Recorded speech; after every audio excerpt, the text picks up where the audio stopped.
Hello friends, previous video में हमने देखा मिली मशीन के कंसेप्ट को। दोस्तों इस वीडियो में मैं आपको बताऊंगा मोर मशीन के कंसेप्ट को।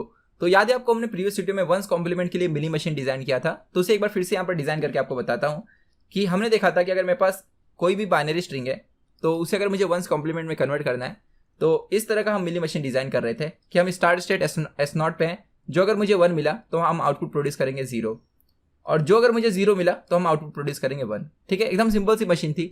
दोस्तों मोर मशीन में क्या होगा मालूम है क्या, कि मिली मशीन में हर एक जो ट्रांजिशन है आप उसके साथ आउटपुट एसोसिएट करते थे। जो अगर 1 मिला तो आप 0 आउटपुट प्रोड्यूस करोगे, मतलब कुछ इनपुट मिलने के बाद आप आउटपुट प्रोड्यूस करते थे। मोर मशीन में क्या होगा मालूम है क्या, हम आउटपुट को दोस्तों स्टेट के साथ एसोसिएट कर देंगे इंडिपेंडेंट ऑफ इनपुट। मतलब इनपुट क्या है उसे मतलब ही नहीं है, आप किस स्टेट पे हो वो डिसाइड करेगा आउटपुट क्या होगा। अब ऐसा क्यों किया जाता है, जब दोस्तों हम सीक्वेंशियल सर्किट पढ़ेंगे वहां पे जब फ्लिप फ्लॉप पढ़ेंगे तो आप देखिए कुछ तरह के ऐसे डिजाइनिंग होते हैं काउंटर्स के, सीक्वेंशियल सर्किट के कुछ इस तरह के डिजाइनिंग होते हैं जहां पर फ्लिप फ्लॉप का जो आउटपुट है वो सिर्फ प्रेजेंट स्टेट पे डिपेंड करता है, ना कि करंट इनपुट पे।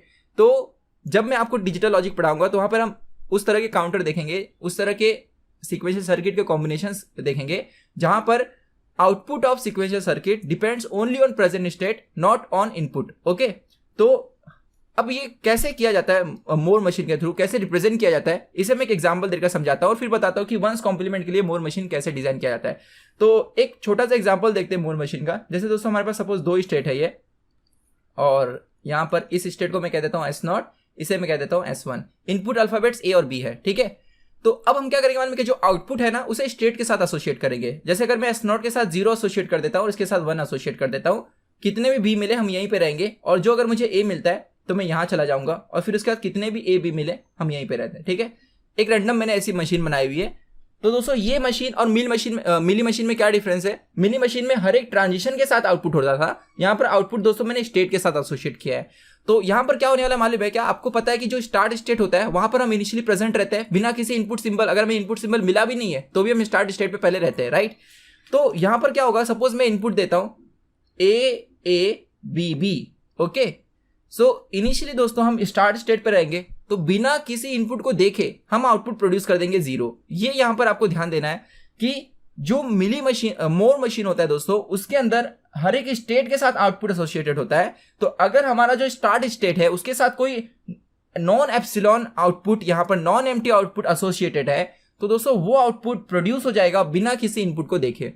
अब इसके बाद क्या होगा, जो अगर मुझे A मिलता है तो मैं एक नए स्टेट पे जाऊंगा S1 पे, और S1 पे पहुंचने के बाद उसके साथ क्या आउटपुट एसोसिएटेड है 1, तो 1 यहां पर आउटपुट आ जाएगा।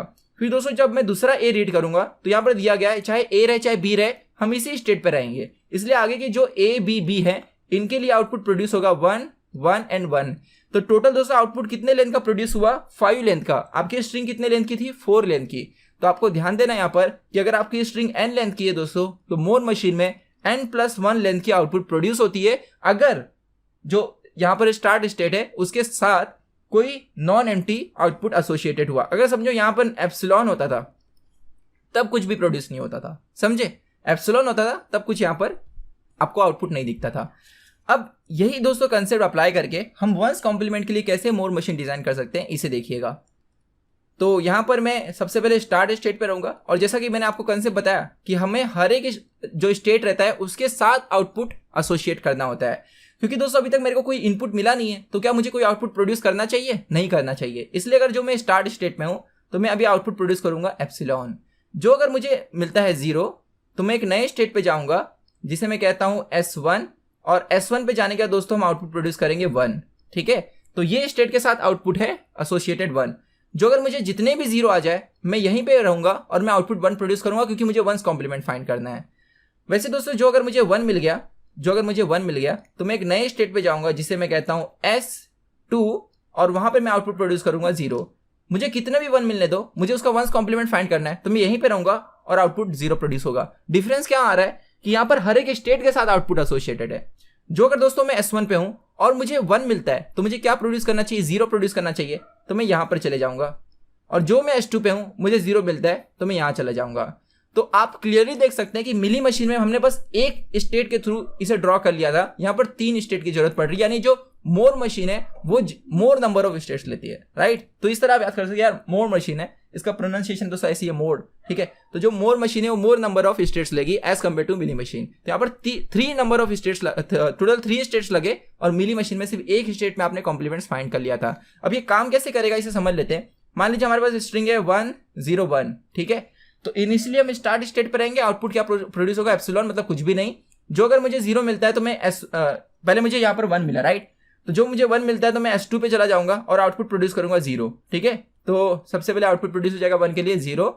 फिर दोस्तों S2 पे है, मुझे 0 मिल गया तो मैं कहाँ जा रहा हूँ, S1 पे, राइट। नेक्स्ट स्ट्रिंग क्या है, यहाँ पर 0 है, तो मैं S1 पे चला जाऊंगा और आउटपुट प्रोड्यूस होगा 1, राइट। तो 1 प्रोड्यूस होगा तो 0 के बाद यहाँ पर आ जाएगा 1। जो मैं यहाँ पर S1 पे हूँ और मुझे नेक्स्ट क्या मिल रहा है, 1 मिल रहा है, तो मैं चला आऊंगा S2 पे, आउटपुट क्या प्रोड्यूस होगा 0। इस तरह दोस्तों स्ट्रिंग खत्म हो गई, आउटपुट क्या प्रोड्यूस हुआ 0 1 0, जो इसका वंस कॉम्प्लीमेंट है। तो आपने समझा कैसे हम यहाँ पर जो मोर मशीन है डिजाइन करते हैं। तो दोनों में डिफरेंस भी आपको समझ में आ गया कि यार वहां पे हर एक ट्रांजिशन के साथ आउटपुट एसोसिएटेड होता था, यहाँ पर हर एक स्टेट के साथ आउटपुट एसोसिएट होता है। और दोस्तों मैं आगे आपको बताऊंगा कि कैसे मिली मशीन और मोर मशीन दोनों आपस में इंटर कन्वर्टिबल है। आप मिली को मोर में, मोर को मिली में कन्वर्ट कर सकते हैं, ठीक है। तो इसी तरह दोस्तों मैं आपको ये होमवर्क देता हूं कि आप ये डिजाइन कीजिएगा कि एंडिंग विथ ए और बीबी के लिए हमने मिली मशीन बनाया था, याद है आपको, उसमें टोटल 3 स्टेट्स लगे थे। अब आपको सेम टू सेम मोर मशीन बनाना है। चलो मैं करके दिखा देता हूँ होमवर्क के लिए, मैं और आपको आगे क्वेश्चन दे दूंगा। तो सपोज मैं स्टार्ट स्टेट यहाँ पे बनाता हूँ, क्योंकि मैंने अभी तक कुछ देखा नहीं है तो कुछ आउटपुट नहीं प्रोड्यूस करते हैं, ठीक है।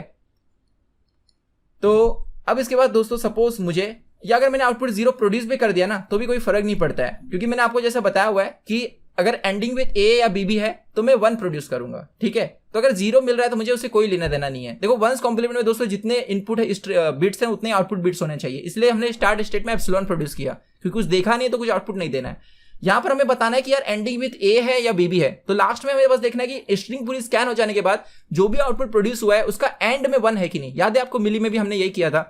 तो हम S0 पे मुझे 0 मिलता है तो मैं फिलहाल अभी इनिशियल स्टेट पे हूं। जो अगर मुझे ए मिलता है तो मैं नए स्टेट S1 पे जाऊंगा और मैं आउटपुट प्रोड्यूस करूंगा 0, क्योंकि मैंने 2 ए नहीं देखे हैं। 2 ए देखने के बाद आउटपुट 1 होना चाहिए। और इसके बाद जो अगर मुझे एक और ए मिल गया तो मैं एक नए स्टेट जाऊंगा S2 पे और यहाँ पे आउटपुट प्रोड्यूस कर दूंगा 1, ओके। अब इसके बाद दोस्तों ऐसे ही अगर मैं बी देखा तो मैं एक नए स्टेट पे जाऊंगा S3 पे, आउटपुट प्रोड्यूस करूंगा 0। एक और अगर मैंने बी देख लिया तो मैं एक नए स्टेट पे जाऊंगा S4 पे और आउटपुट प्रोड्यूस कर दूंगा 1, बिकॉज मैंने 2 बी देख लिए।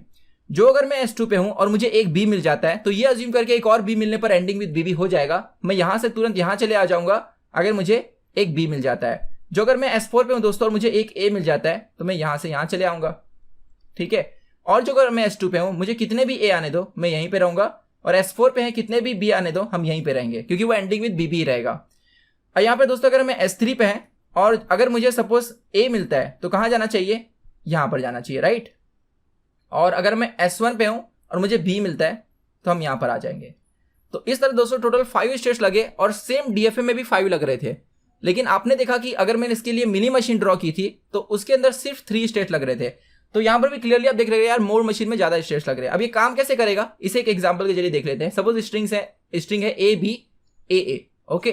तो सबसे पहले आप स्टार्ट स्टेट में रहोगे तो बिना कुछ इनपुट देखे आप आउटपुट प्रोड्यूस कर दिए 0, कोई फर्क नहीं पड़ता क्योंकि मुझे एंड वाला देखना आउटपुट क्या होगा।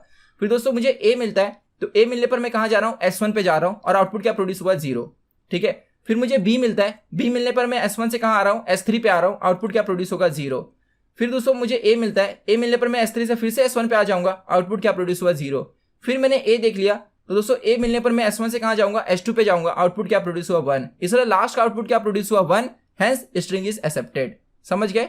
तो ये था दोस्तों कंसेप्ट ऑफ मोर मशीन, और इसके एक्चुअल प्रैक्टिकल एप्लीकेशन को हम सीक्वेंशियल सर्किट में देखेंगे। दोस्तों मिलते हैं नेक्स्ट लाइव वीडियो में जो हम MIT Pro ऐप पे कंडक्ट करेंगे, और उसमें हम कई सारे एग्जांपल के जरिए समझेंगे कि मिली मशीन कैसे डिजाइन किया जाए और सेम प्रॉब्लम के लिए मोर मशीन कैसे डिजाइन किया जाए। बहुत बहुत धन्यवाद।